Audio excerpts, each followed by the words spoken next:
పాకిస్తాన్ పై భారత విదేశాంగ శాఖ కీలక ప్రకటన చేసింది. పాకిస్తాన్ ఉగ్రవాదులను దాచిపెడుతుందంటూ కూడా ప్రకటించింది. భారత్ పాకిస్తాన్ వివాదం ద్వైపాక్షిక అంశం అంటూ కూడా చెప్పుకొచ్చింది. భారత్ పాక్ మధ్య మూడో వ్యక్తి జోక్యం అనవసరం అంటూ కూడా చెప్పుకొచ్చింది. ఇక మధ్యవర్తిత్వాన్ని భారత్ ఎన్నడూ ఒప్పుకోలేదు. ఉగ్రవాదాన్ని వీడితేనే పాకిస్తాన్తో చర్చలు అంటూ కూడా భారత విదేశాంగ శాఖ హెచ్చరించింది.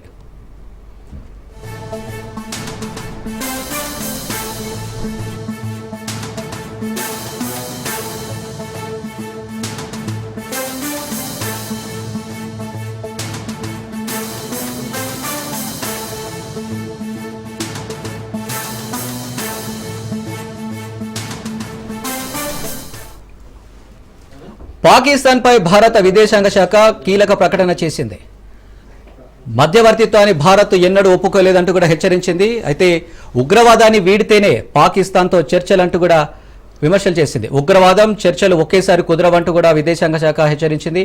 ఉగ్రవాదం వీడే వరకు సింధు జలాలపై నిషేధం విధిస్తూ కీలక ప్రకటన చేసింది. కేవలం పీఓకేపై మాత్రమే పాక్తో చర్చలపై విదేశాంగ కీలక హెచ్చరిక జారీ చేసింది.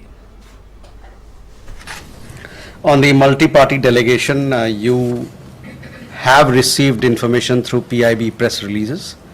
In all, there are 7 multi-party or all-party delegations that have gone or would be going. 3 of these have departed. One, in fact, departed this morning to Russia. From there, they will travel to other countries, including Slovenia, Greece,